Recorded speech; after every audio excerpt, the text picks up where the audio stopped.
Buenas tardes, jóvenes, ¿me escuchan?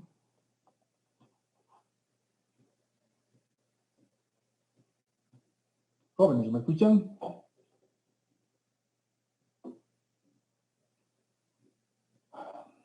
¿Me están escuchando?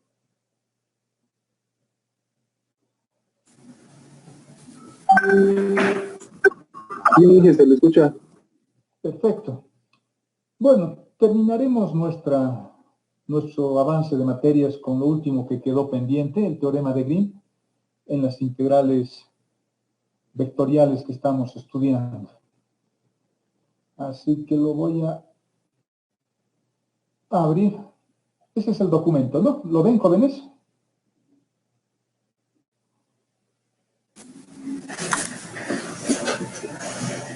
Sí. Perfecto. Un poco para repasar lo que hemos hecho la semana anterior. Hemos visto las integrales vectoriales. Bueno, las integrales vectoriales, jóvenes, son las integrales de línea y las integrales de superficie. Nosotros vamos a ver solamente las integrales de línea en ese gran conjunto que se llaman integrales vectoriales. Y la primera que hemos estudiado son las integrales de línea de campos vectoriales. Una integral de línea se define de esta forma, como hemos visto en las anteriores, y se resuelve parametrizando, que eso es lo que he querido mostrar haciendo ese artificio de multiplicar y dividir por el diferencial de t. Todo se parametriza en términos de una única variable, que puede ser t, por ejemplo, y esas ecuaciones de parametrización se la toma de la curva C. ¿De acuerdo? Estas son formas vectoriales y hay que tener en cuenta el signo, porque el signo también es un elemento de análisis en estas integrales. También le hemos dado una interpretación. Hemos dicho de que si F es un campo de fuerzas y C es una curva sobre la que nos estamos moviendo, las integrales de línea de campos vectoriales representan trabajo. Eso es lo que habíamos visto, ¿no? Luego hicimos algún ejemplo para ver cómo se maneja. Fíjense, esta integral me la han dado así. Ahí identificamos quién es F, quién es R. Los términos que están multiplicando a los elementos diferenciales son las componentes del vector, del campo de fuerzas, o de F, del campo vectorial F. Y luego hemos parametrizado la curva porque nos han pedido que nos movamos sobre esta trayectoria que es cesada. Lo hemos parametrizado todo en términos de t y hemos visto que podríamos parametrizar también de otra forma. La parametrización no es única, se pueden hacer de distintas formas, pero hay algunas parametrizaciones que son más fáciles que otras. Por eso es que hemos elegido las que están arriba, las con senos y cosenos. Porque esta otra forma de parametrizar tiene raíces de por medio y hay que tener cuidado con el signo. Y es positivo en este tramo y es negativo en este otro tramo. Entonces eso nos puede traer alguna complicación, así que es mejor resolverlo de una manera más sencilla utilizando estas variables que son muy parecidas a las variables polares, ¿no? A las coordenadas polares. Solo las polares, la diferencia es que las polares tienen dos variables, radios y ángulos. En cambio, en estas ecuaciones vectoriales o en estas ecuaciones de parametrización solo necesitamos una variable que esté, porque estamos moviéndonos sobre un elemento de línea, no sobre un elemento de área. A partir de eso hemos encontrado los elementos diferenciales. Fíjense que hay un diferencial de X, aquí hay un diferencial de Y. En estas expresiones hay X y Y, en esta otra también hay X y Y. Es que lo que hemos hecho es parametrizar todo en términos de T, utilizando la curva, las ecuaciones paramétricas de la curva. Por lo tanto, esta expresión queda parametrizada de esta forma.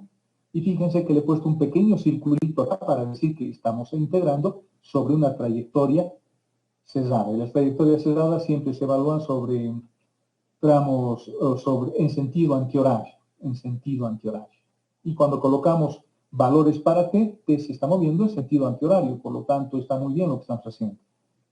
Simplificando esta expresión, nos ha quedado un término como esto. Fíjense que de una vez estamos colocando de 0 a 2pi porque estamos dando una vuelta completa y el resultado era 4pi. Negativo. Eso quiere decir que en realidad, si esto fuese trabajo lo que estamos calculando, existe una contribución negativa del campo de fuerzas sobre el movimiento de la partícula. Entonces, es como si estuviésemos dando corriente arriba en un río, ¿no? Eso es lo que significaría. Hicimos un segundo ejemplo.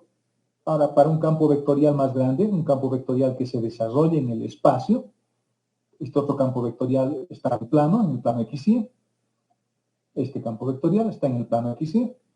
Y el siguiente que estamos estudiando, el campo vectorial, está en el espacio.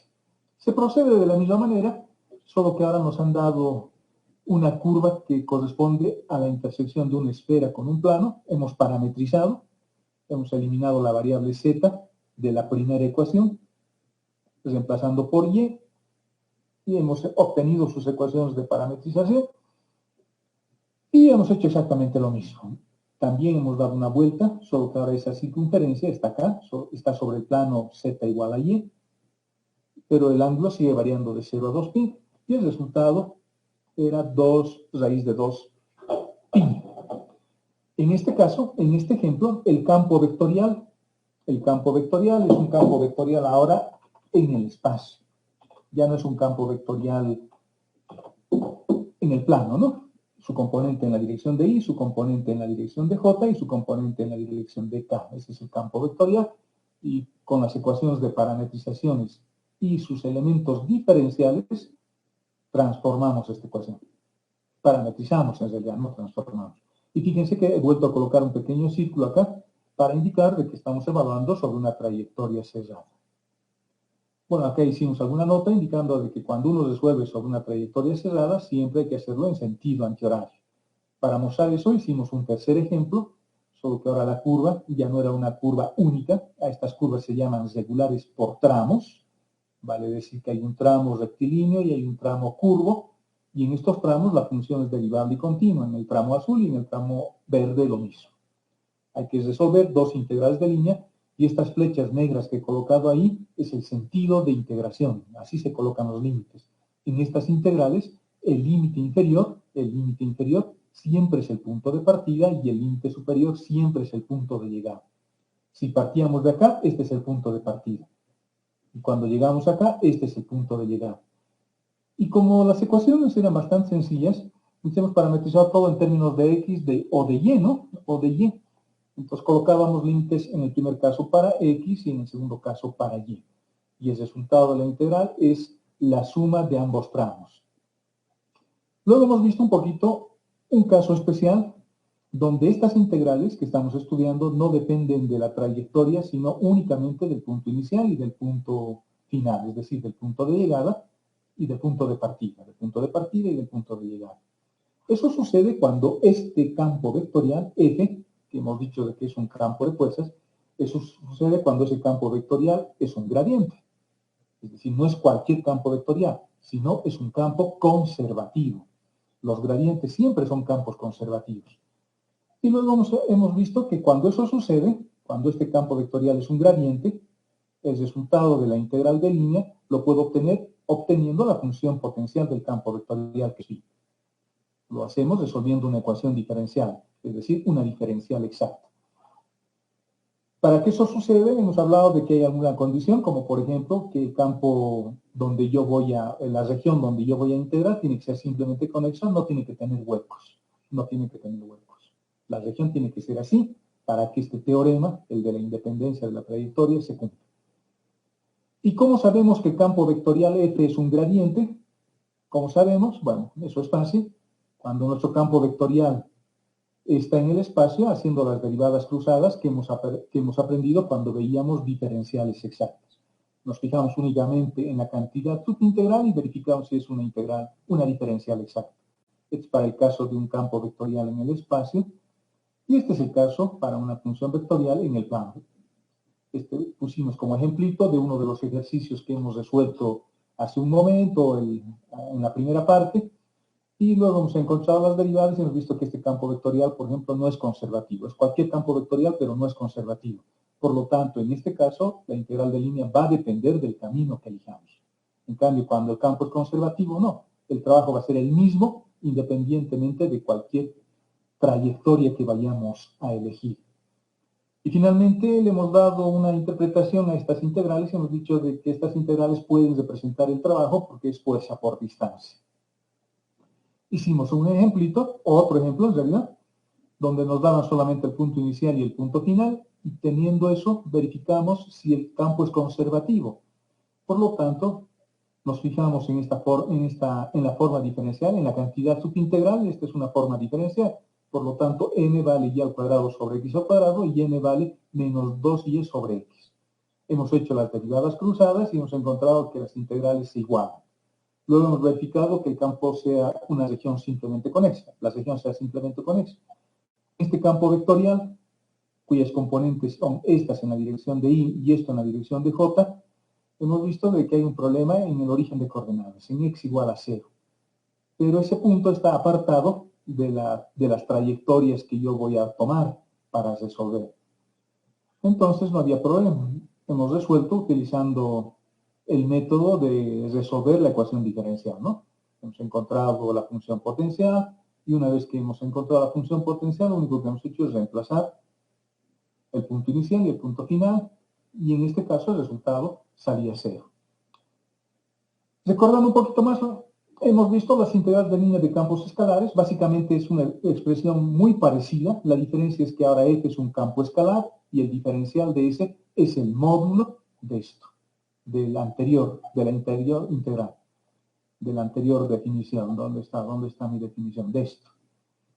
Ahora es un módulo de esto, pero le llamamos arco ahora nosotros. Pero es el módulo de este vector.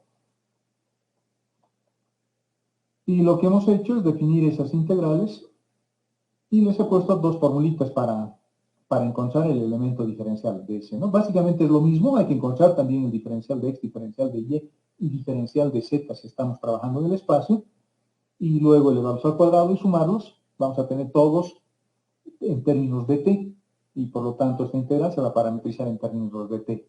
El trabajo equivalente o la expresión equivalente es lo que tenemos aquí abajo. Es lo mismo, es básicamente lo mismo. ¿De acuerdo? Hicimos un pequeño ejemplo. Pusimos, por ejemplo, este es un campo escalar ahora, ya no es un campo vectorial. Fíjense, no está expresado como un vector. Y este es un elemento de línea escalar, que es el arco. Se procede de la misma forma. La curva es esta, en la parte positiva simplemente de esta circunferencia, una región positiva, acá arriba. Hemos parametrizado esta curva en términos de t. Hemos encontrado sus elementos diferenciales. Fíjense, el procedimiento es el mismo que en el caso anterior. Y luego hemos encontrado el diferencial de arco, que es lo que necesito, y para eso he elevado al cuadrado todo esto, y he elevado al cuadrado todo eso. Diferencial de X, diferencial de Y. No hay diferencial de Z, por lo tanto eso es 0, porque esta curva está en el plano. Reemplazando hemos obtenido que el diferencial de S era igual que el diferencial de T. Por lo tanto, el diferencial de S lo reemplazamos con el diferencial de T, y la función subintegral, el campo escalar, se parametriza usando X y Y. Y luego se integra. Fíjense, es básicamente lo mismo que en el caso anterior, solo que ahora trabajo sobre elementos escalares. Le dimos una interpretación a esto, ¿no? Hemos dicho que es el área, porque yo estaría multiplicando una base por eso, por el diferencial de S, más o por la altura, que es esto. Imagínense que esto es Z. Entonces, Z por una base. Por lo tanto, estaríamos hallando el área comprendido entre el plano X y la superficie que está en la parte de arriba. Parecido a una integral doble, ¿no? La interpretación básicamente es lo mismo, solo que ahora no tengo un elemento de área para que luego el área multiplicado por la altura me dé el volumen. Ahora tengo un elemento de línea multiplicado por una altura y eso me da un área.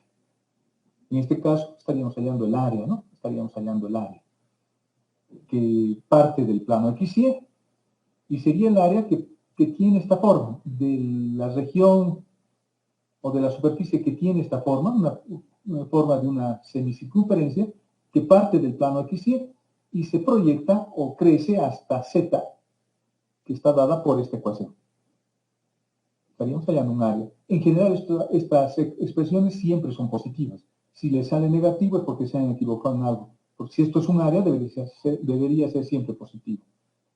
Estas expresiones no se evalúan sobre sentidos antihorarios, nada por el estilo. En estas integrales se colocan límites como sabemos, como me han enseñado en cálculo 1. Estamos resolviendo un problema de cálculo 1 acá. Esto es una integral de cálculo 1. El problema es que ahora estoy evaluando sobre un elemento,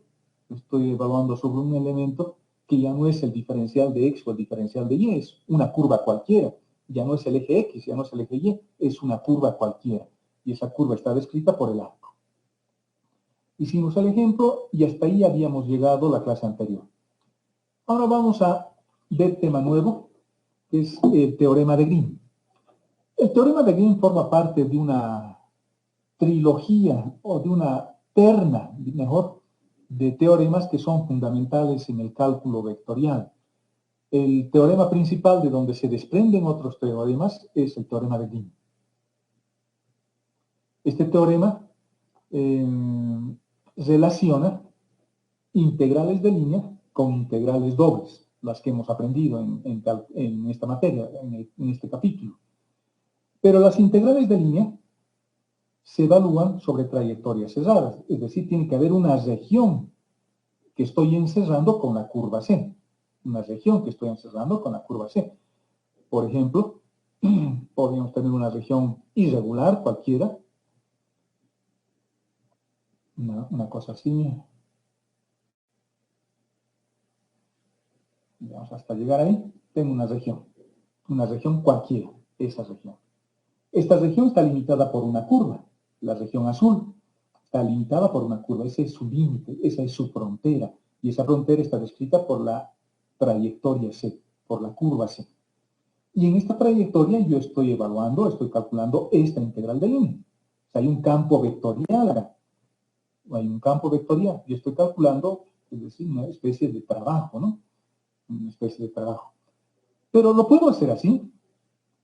O este teorema me dice, vas a obtener el mismo resultado si lo haces así, con una integral doble. En vez de resolver la integral de líneas, resuelves la integral doble. Y se construye la cantidad subintegral con las componentes de este vector, con las componentes P y Q. Q se deriva respecto de X, esta componente, menos P derivados respecto de Y. ¿De acuerdo? Muy parecido a las diferenciales exactas, en realidad es lo mismo. Y construimos esto. Construimos una cantidad subintegral, aquí voy a tener una función que dependa de X y de Y coloco sus límites para el plano o para la región R encerrada por la curva C. ¿De acuerdo? Eso dice el teorema de Green. Por supuesto, las condiciones es que la curva tiene que ser cerrada y las funciones P, Q y sus derivadas tienen que ser funciones continuas y derivables, por supuesto. En la región R, que tiene que ser también simplemente conexa. Es decir, no tiene que haber un hueco acá para que este teorema se cumpla. Eso es lo interesante o la restricción que hay en las matemáticas en muchos casos, ¿no? Estos teoremas que ayudan mucho, sin embargo, no siempre se cumplen. Hay condiciones donde yo puedo aplicar estos teoremas. Y una condición importante acá es que la región sea simplemente conexa. La región sea simplemente conexa. Y por un lado y por otro lado, esta curva tiene que ser cerrada, porque al cerrar la curva, encierro a una región.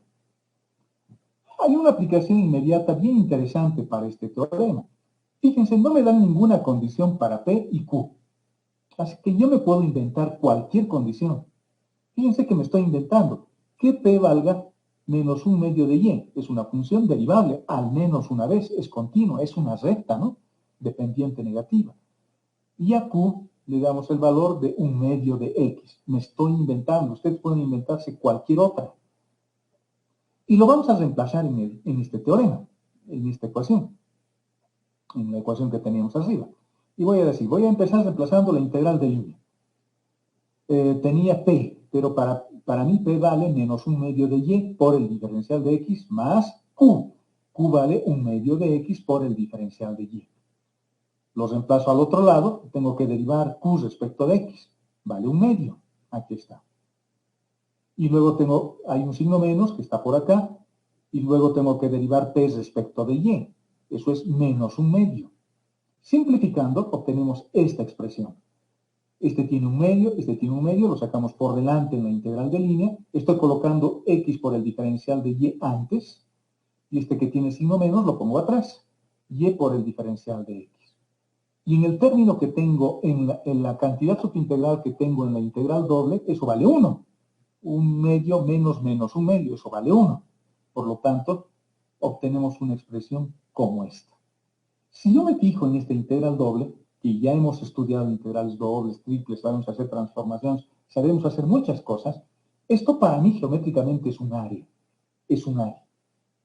Por lo tanto, esta expresión es equivalente a esta integral de línea. Por lo tanto, esta ya es una formulita. Esa ya es una fórmula. Y esa fórmula me permite encontrar áreas en curvas o en regiones encerradas por una curva. ¿Cuál es la ventaja de utilizar esto en lugar de esto? Debe haber alguna ventaja, ¿no? O por lo menos alguna diferencia. Por supuesto que hay. Cuando yo quiero resolver esta integral doble para encontrar un área como esta la puedo resolver en términos de X y de Y, o puedo hacer cambio de modelo geométrico. Podría irme a coordenadas polares, por ejemplo, y tratar de hallar el área de una circunferencia. Si me voy a coordenadas polares, necesito hacer una transformación. Y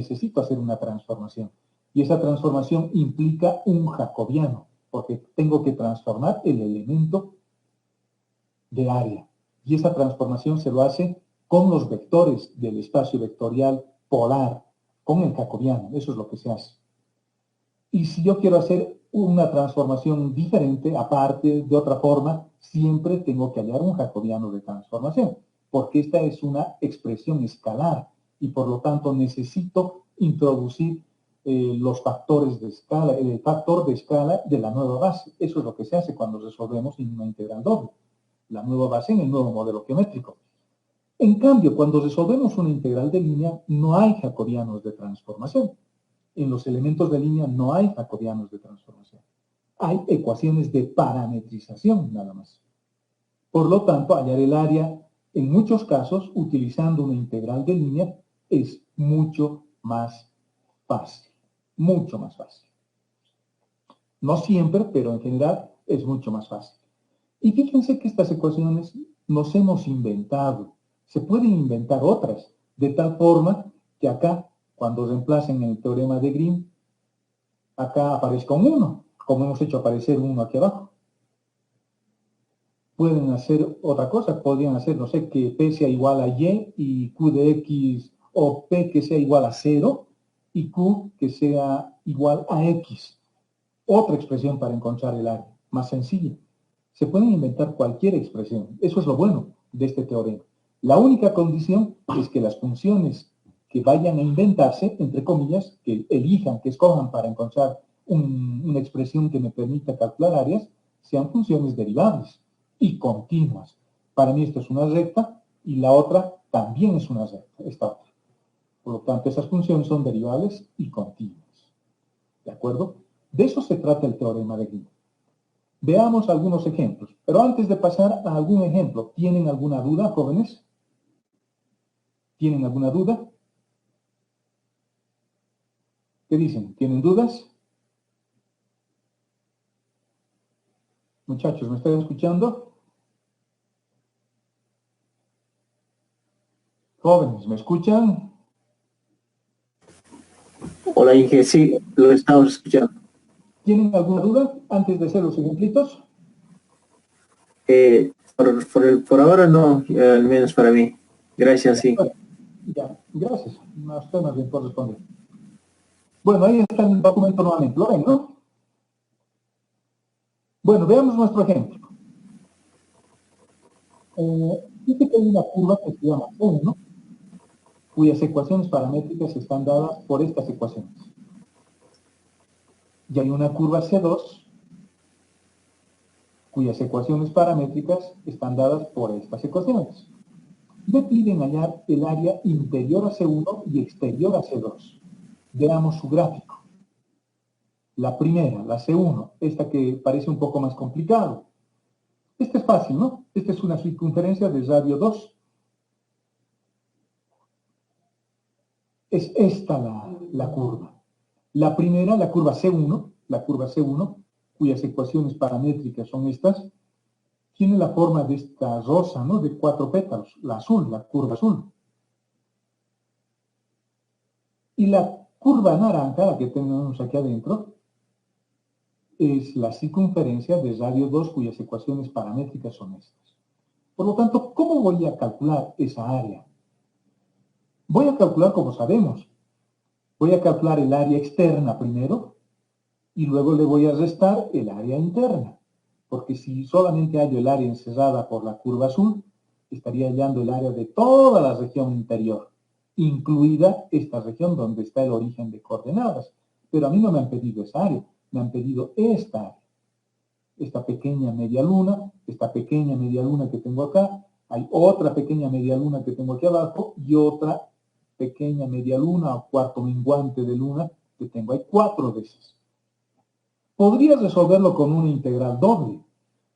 Esto es fácil de obtener con una integral doble. Este es mi problema, porque habría que obtener las ecuaciones en términos de x y de y, que tal vez podría hacerlas, pero está un poco más complicado.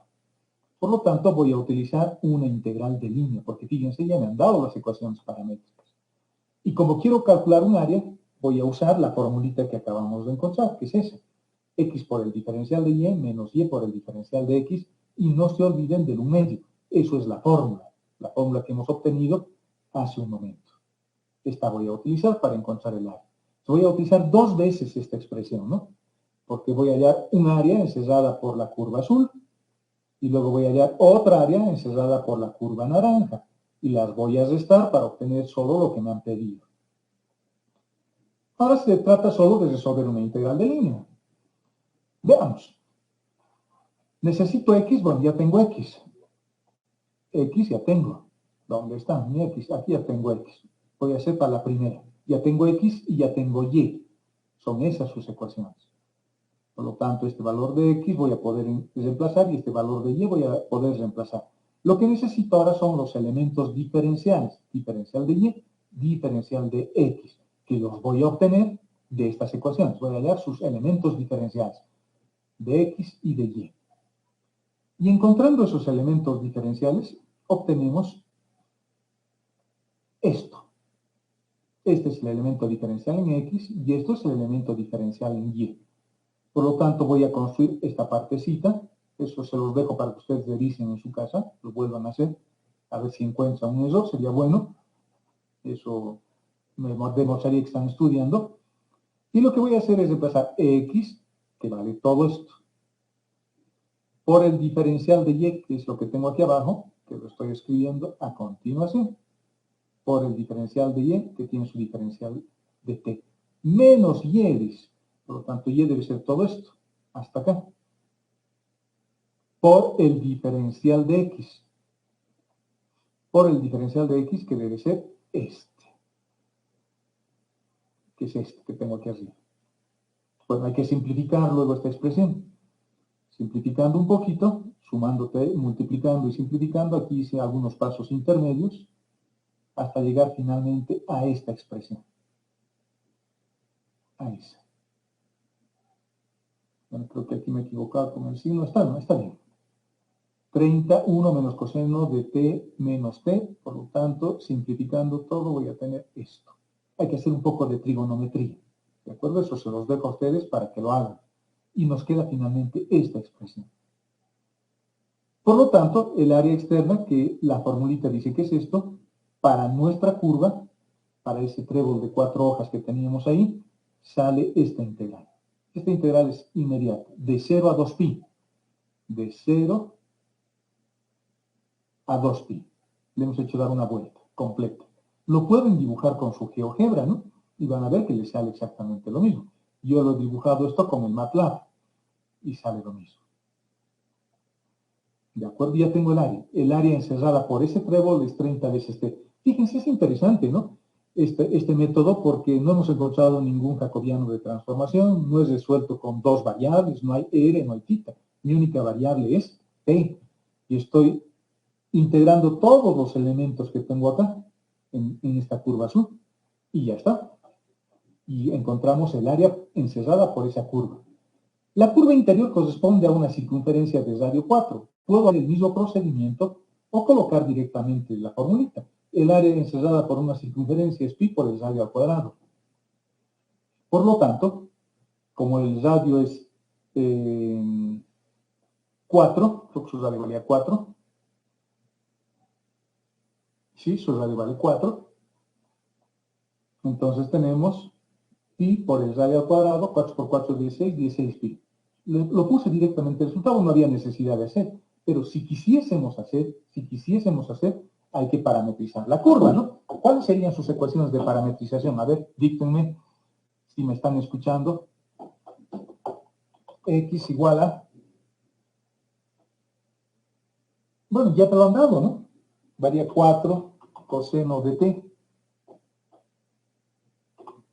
Y de acá tendríamos que encontrar su diferencial de x. Diferencial de x va a ser igual a menos 4 seno de t por el diferencial de t. Ya tenemos eso. Hacemos lo mismo para y.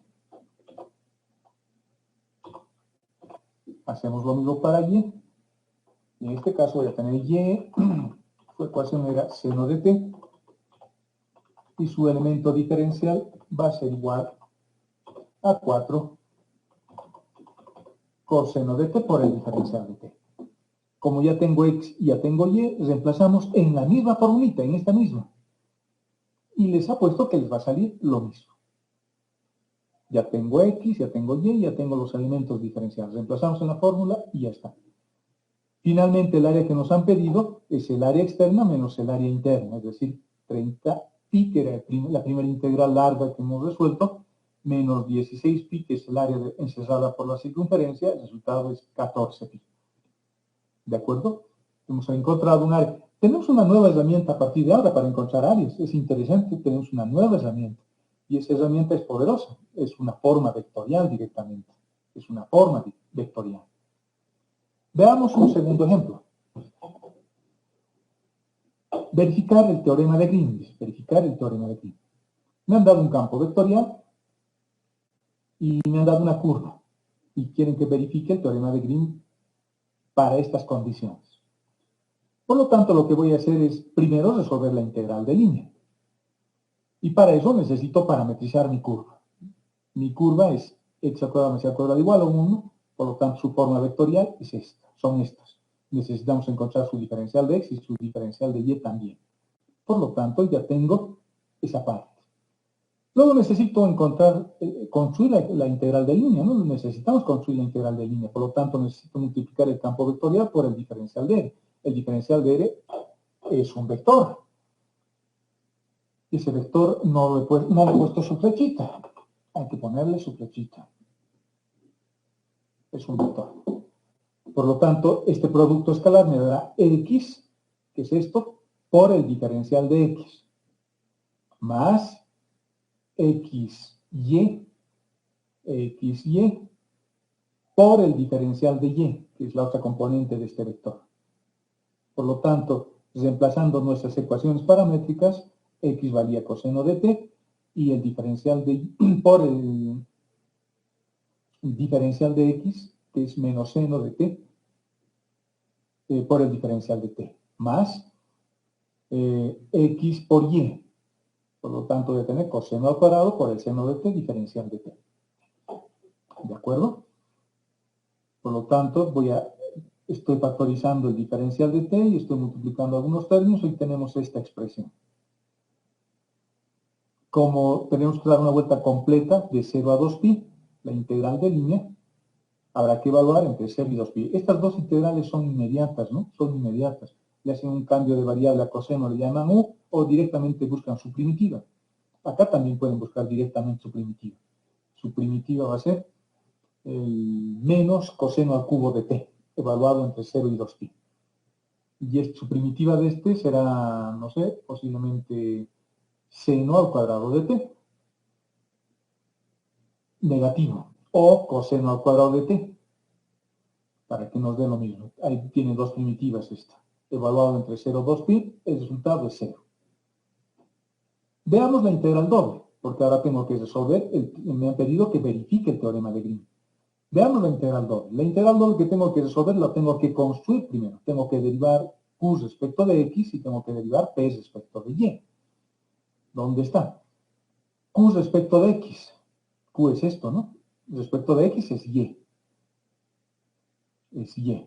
Q respecto de x es y. Y luego tengo que derivar este otro respecto de y. Solamente tenemos la variable x ahí, por lo tanto eso vale 0.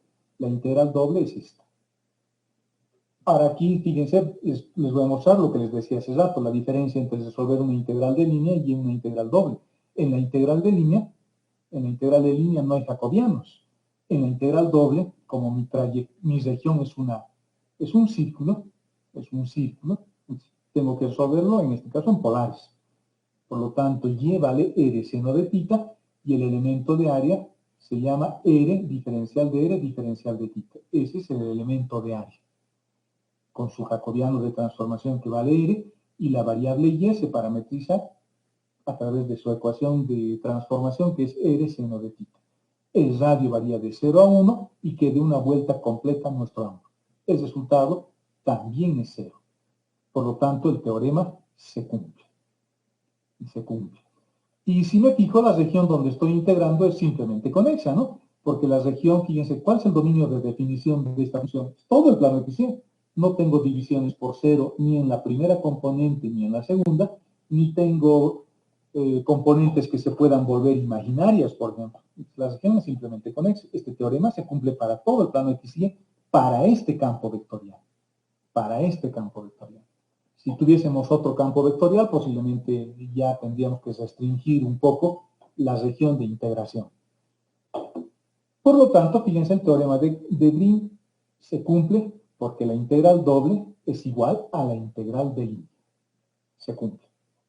¿De acuerdo? Y con eso, damos por concluido nuestro semestre. Hemos avanzado prácticamente todo. Y se acabó. ¿Dudas, jóvenes? ¿Dudas? ¿No tienen dudas?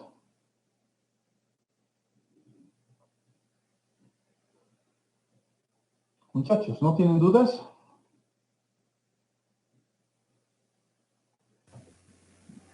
Bien, como no me dice nada, me imagino que no. Así que lo que vamos a hacer es lo siguiente. Vamos a revisar un poquito el examen parcial para que vean cómo se hacía el examen, ¿de acuerdo? Y permítanme abrir las preguntas, no sé si lo tengo por acá, un cachito, espérenme.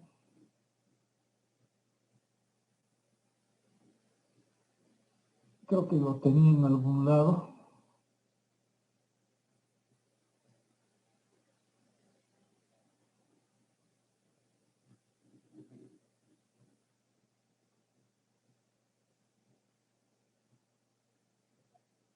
A ver.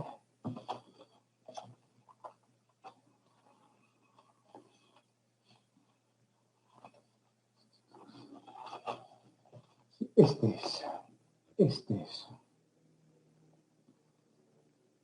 Nos vamos nuevamente, voy a compartirles la pantalla.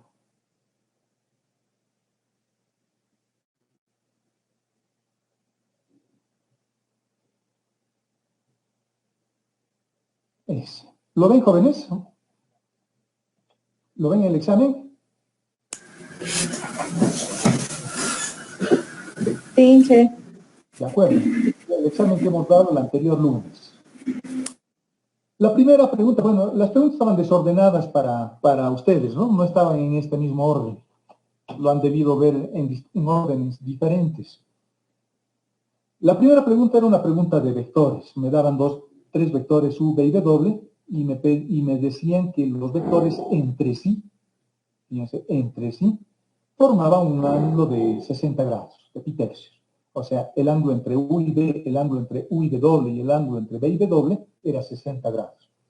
Me daban el módulo de U y me daban el módulo de V.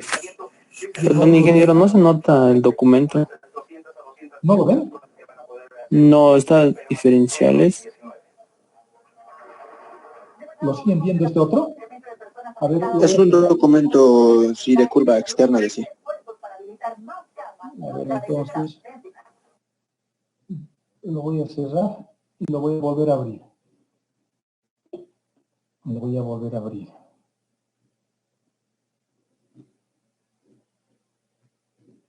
Ese.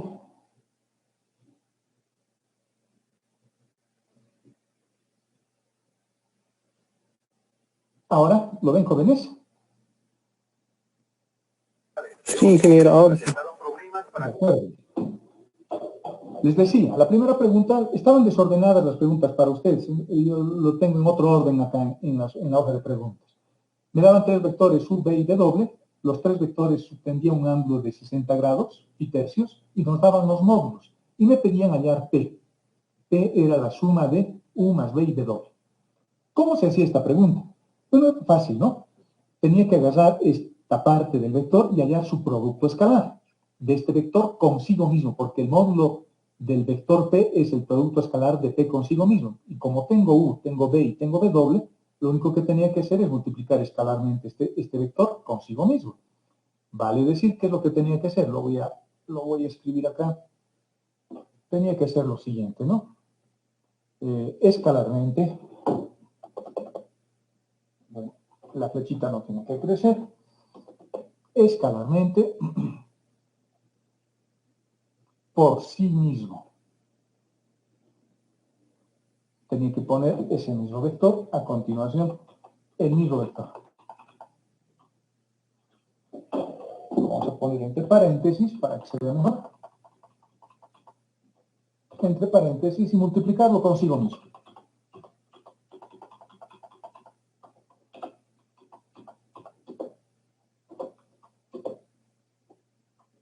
Multiplicarlo escalarmente consigo mismo.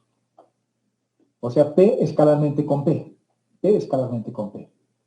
Y luego distribuía este producto escalar, ¿no? Decía U con U escalarmente con B, U escalarmente con W, B escalarmente con U, B escalarmente con B, B escalarmente con W, y lo mismo para U. Y listo, ya estaba resuelto con eso el problema, porque como me daban los módulos, porque necesitaba para la definición geométrica del producto escalar, y me daba el ángulo, y ya estaba con eso resuelto. Y la pregunta era 10, la respuesta, la 10. Bastante sencillo, digamos, no era nada difícil. No era nada difícil esa pregunta. Lo vamos a pintar de rojo. Esa era la respuesta de la primera pregunta. La segunda pregunta. Hallar la ecuación de la esfera que pasa por los puntos. Me daban 2 puntos y su centro estaba en una recta. Lo mismo. Hemos hecho, creo, hasta el mismo ejemplo o uno muy parecido en los ejercicios que hemos hecho, así que no había mucho para perderse. Una cosa así, y vamos a poner que esa línea es negra. Me daban una cosa, y me daban 2 puntos, el punto A y el punto B. Esos puntos pueden ser cualquier punto. Digamos, un puntito está por acá, y hay otro punto por acá, digamos.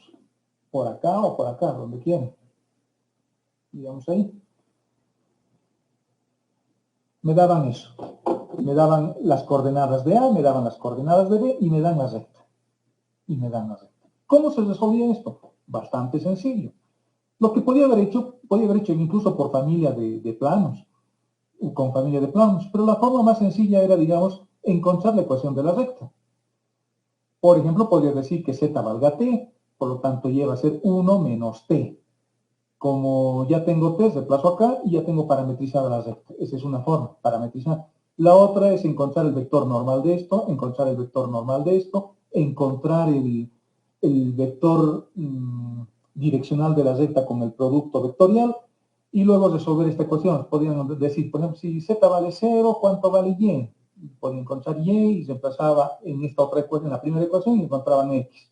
Era facilito. Encontraban la ecuación de esa recta. Una vez que encontraban la ecuación de esa recta la parametrizaban en términos de t. Y podía ser este punto, por ejemplo, parametrizado. Cualquier punto, digamos uno que está por acá. En el centro, que es el que yo necesito, que es el que necesitamos. Es el que estoy pintando con rojo. Entonces encontraba la distancia de este punto a este punto. Y luego de este punto a este punto. Encontraba sus distancias. Este punto estaba parametrizado en términos de t. ¿Qué hacía? Los igualaba a las distancias, porque eso es igual al radio. Una vez que igualaba las distancias, tenía una ecuación que dependía de t. Solamente. Y con eso ya está resuelto la ecuación. La ecuación del plano creo que era este, el inciso C. Su radio vale 49. Hemos hecho ejemplos muy parecidos, no sé si hasta el mismo hemos hecho en clase, por eso es que es difícil considerar procedimiento cuando está incluso resuelto en su cuaderno, ¿no? La pregunta, eso es así. La tercera pregunta era sencilla, solo que tenían que acordarse de algunas cosas. Me daban los cosenos, los ángulos directores del vector normal y me daban su longitud del vector normal. Entonces, como tengo dos de los cosenos directores, el tercer coseno director lo puedo hallar fácilmente con la ecuación que conocemos. ¿Y esa ecuación cuál es? Coseno al cuadrado de alfa más coseno al cuadrado de beta más el coseno cuadrado de gamma es igual a 1. Esa es la ecuación fundamental de los cosenos directores. Como ya tengo alfa y ya tengo beta, podía encontrar fácilmente el coseno de gamma. Y se daban cuenta, o se podían haber dado cuenta, que había dos soluciones para el coseno de gamma, para que me dé el mismo resultado. Por lo tanto, con los cosenos directores ya tenía el vector normal. Ya tenía el vector normal. Y como tenía su módulo, el vector normal era facilito, ¿no? El vector normal hubiese sido en el módulo por el coseno de alfa, coma, el módulo por el coseno de beta, coma, el módulo por el coseno de gamma, el ángulo que encontraban. Eso es el vector normal de ese vector. No me daban el punto, pero me daban este módulo, ¿no? Por lo tanto, con el módulo podía encontrar las coordenadas del vector normal. En realidad eran las coordenadas del vector normal el propio punto. Digamos que este es el que podía haberles dado un poquito de dificultad, pero tampoco era muy complicado. Y el resultado o la respuesta de esta pregunta era el D. Ese plano se llama el plano de Euler, el plano que se apoya sobre su propio vector normal, ese plano de Euler creo que se le llama así. Y es básicamente esta solución. Es el mismo vector, solo que con un signo negativo en Z. Este, digamos, es el que les hacía pensar un poquito más, pero tampoco era muy complicado. La pregunta 4, la última. Me daban la curva de intersección o una curva de intersección de esta superficie con este cilindro parabólico y obtener en el punto 0, 0 la ecuación del plano osculador, el plano normal y el plano rectificante, la curvatura y la torsión. Me pedían varias cosas. ¿Cómo? Lo primero que podía haber hecho es parametrizar. ¿Cómo parametrizarlo? En este caso no era muy difícil. Por ejemplo, podría decir que x valga t. Si x vale t, y vale t al cuadrado. Ya tengo la ecuación de parametrización. X igual a t, y igual a t al cuadrado, y z igual a t al cubo. Porque si x vale t y y vale t al cuadrado, z es igual a t al cubo. La ecuación de parametrización es una cosa bien sencilla. T, t al cuadrado, t al cubo. Y listo. Con eso ya empezaba a derivar. Encontraba la primera derivada, encontraba la segunda derivada, encontraba la tercera derivada para la torsión. Y con eso encontraba el plano osculador, el plano normal y el plano rectificante. Y la solución era el B. Ese es son los planos y estos son la curvatura y la torsión. Bastante sencillo, el examen estaba bastante sencillo, no era nada complicado. Nada complicado, jóvenes. Por lo tanto, con eso tenían ya su respuesta. Sus notas ya las he pasado al sistema, están incluidas sus prácticas y en general han dado bien, digamos. Su examen no está tan mal, está mejor, digamos, que lo usual. Aunque me hubiese gustado que se saquen más 100, porque ha habido gente que se ha sacado 100, porque el examen estaba bastante sencillo, bastante sencillo. Bueno, eso es lo que quería compartirles con el examen. Y eso es lo que quería mostrarles para que más o menos se den cuenta cuál es su situación en cada caso, ¿no? Sus notas ya están en el sistema. Tengo 2 reclamos de personas que dicen que han mandado sus formularios, pero no lo tengo registrado. Esa era un poco la condición, ¿no? El formulario es el examen, jóvenes. El formulario es el examen. El documento PDF, la imagen PDF que me han enviado, solo sirve para verificar su resultado, si coincide con lo que han hecho. no califico sobre el PDF, porque el PDF me ha estado llegando, porque no le he puesto límite al PDF, yo les dije 10 minutos, pero estaba abierto porque era el correo que me tenían que mandar. Para mí era válido el formulario. Y hay chicos que no han enviado su formulario, con los que tengo ahora algún problema, pero solo me han enviado su PDF. El PDF no sirve, lamentablemente no sirve, porque me lo han entregado incluso 2 o 3 horas después, y con buena letra, bien escrito, así como cuaderno limpio. No sirve eso, ¿no? Eso ya estaba fuera de tiempo. ¿De acuerdo? Y con esto terminamos el semestre, jóvenes. Con esto hemos terminado la materia. Nos ha quedado un tema pendiente que nunca se ve, que es el capítulo de integrales eulerianas. Son integrales impropias que sirven para calcular. Tiene una aplicación bonita que sirve para calcular integrales complicadas, digamos, utilizando el teorema o las funciones beta y gamma que se utilizan o que se estudian en las integrales eulerianas. Si ustedes buscan en internet van a encontrar un montón sobre eso. Es un capítulo bastante cortito, no es muy largo, que se los dejo para que ustedes lo vean. Digamos. Hemos estudiado el 90% de la materia y con esto hemos dado por concluido nuestro avance de materia. Nos faltan 2 exámenes, el examen segundo parcial y el examen final. El segundo parcial, no sé, todavía no ha salido la fecha, pero me imagino que va a salir ya nomás, porque este semestre en teoría tiene que terminar el 31 de julio. Por lo tanto, estamos a 7, tal vez a una semana estamos del segundo parcial, tal vez el 15 más o menos se va a dar el segundo parcial, o en 10 días hay que estar atentos y hay que estar estudiando, y me imagino que una semana después se va a dar el final. El final va a reemplazar su peor nota, yo lo voy a reemplazar. Por más de que tengan 90, 90, 100, digamos, se han sacado, 90 el primer parcial, 90 el segundo parcial y 100 el final, ese 100 les va a reemplazar a cualquiera de sus 90 para mejorar su nota. Y si alguno no ha dado, digamos, un examen, con el final va a reemplazar también su examen faltante. El examen final va a ser básicamente de integrales, con algo de derivadas y algo del primer parcial. Tal vez sean unas 6 preguntas. 4 de integrales, una de derivadas y una de rectas, planos y funciones vectoriales. Es muy probable que sea así. Entonces hay que poner toda la carne en el asador, en las integrales triples o dobles, en las múltiples que hemos estudiado, porque seguramente las preguntas van a estar más orientadas a ese capítulo. El examen segundo parcial va a ser de pura derivada, ¿no? Y con eso estaríamos cerrando este semestre irregular que tenemos. Si tienen alguna duda, jóvenes, este es el momento para hablar. Estaba pensando hacer una clase de ejercicios, si ustedes están de acuerdo, del segundo parcial, si es que están de acuerdo y quieren.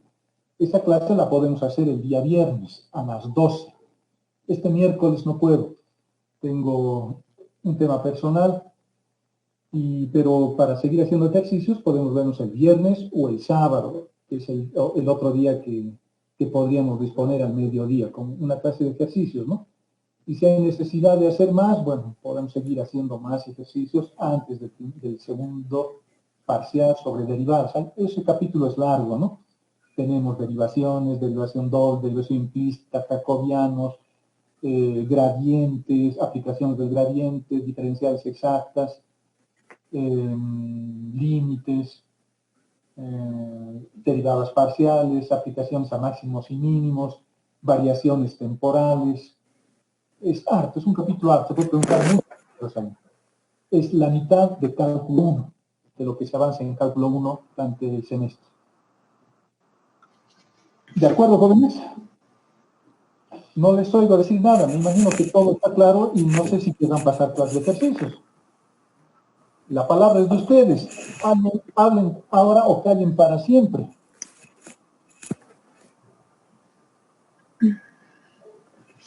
El viernes estaría bien para hacer clases. De acuerdo, el viernes no hay problema. ¿Qué dicen los otros muchachos? El sábado también, ingeniero. También tengo justo, también mi persona tiene clases. ¿El viernes tiene clases? Sí, desde las 12. Ya podemos pasar. El sábado. Sábado nomás, dije. El sábado, ¿A qué hora? ¿A las 12? Sí, está bien. Sí, yo creo que la mayoría estaría dispuesta. Ok, muchachos. Les voy a cobrar que activen su cámara. Eso les voy a cobrar para dar clases. ¿Por qué no activan su cámara? No quieren que les vea. No se han peinado. Bueno, el sábado entonces voy a preparar varios ejercicios para podernos quedar tal vez un poquito más. Y si nos cansamos, bueno, lo dejamos para otro día para seguir haciendo ejercicio. Hay harto para hacer en derivadas, entonces vamos a recordar algunas cosas de derivación implícita, problemas, esas derivadas dobles que a veces nos traen problemas, ¿no? Cómo se derivan respecto de x, respecto de y, variables intermedias, la aplicación de los jacobianos, que es interesante también. Y con eso estaríamos repasando un poquito. Y si hay necesidad, hacemos más, ¿sí? Podemos hacer el lunes o el miércoles que nos toca clases, una clase más antes del examen. Para el segundo examen, no sé cuáles serán las condiciones, el director sacará un circular, nos dirá cómo se va a tomar. Estamos un poco pendientes de lo que él nos diga, ¿no? Tal vez se cambie la modalidad, tal vez les tengamos que tomar en Moodle, no sé, porque esa es un poco la idea o la instrucción que sale de la dirección. Pero en principio, si no hay nada de esas instrucciones, lo que vamos a hacer es lo normal, ¿no? Tomar nuestro examen como hemos dado ahora. Importante, el formulario es el examen, El PDF solamente es un elemento respaldatorio a su examen, nada más. Así yo verifico que lo que el resultado han obtenido no lo han adivinado, digamos, ¿no? No lo han adivinado. De acuerdo, muchachos. Con eso entonces damos por concluida nuestra clase. Y nos vemos el día sábado a las 12. Les voy a poner el enlace el viernes en la noche. Muchas gracias, ingeniero. Y con eso daríamos terminado nuestro semestre, jóvenes, un semestre irregular. Esperemos de que el siguiente semestre sea mejor que este y que les vaya bien también a ustedes en sus otras materias. No hay que ponerle empeño nada más. Ok, muchachos, entonces si no hay más comentarios o dudas, nos estaríamos viendo el día sábado. ¿De acuerdo? Está bien, muchas gracias, ingeniero. ¿De qué, muchachos? Nos vemos el sábado.